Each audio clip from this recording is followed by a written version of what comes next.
বাল্যবিবাহ মুক্ত সমাজ গড়ার লক্ষ্যে গোপালনগর বিহারীলাল বিদ্যাপীঠে অনুষ্ঠিত হলো ছাত্রীদের নিয়ে সচেতনতা শিবির।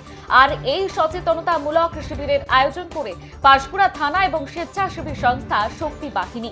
শিবিরের মাধ্যমে ন্যূনতম 18 বছরের আগে মেয়েদের বিয়ে যাতে না দেওয়া হয় এবং কম বয়সে বিয়ে দিলে মেয়েদের কি কি শারীরিক সমস্যার মধ্যে পড়তে হয়, কম বয়সে পালিয়ে বিয়ে করার প্রবণতায় কতটা সমস্যার মধ্যে পড়তে হবে সে বিষয়ে ছাত্রীদের নিয়ে আলোচনা করা হলো।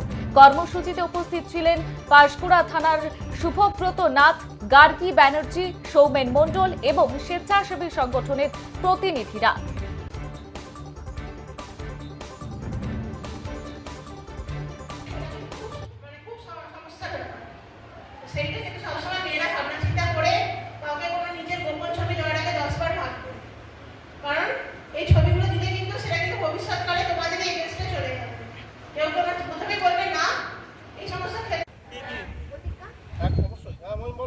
কালকে পাঠাবো।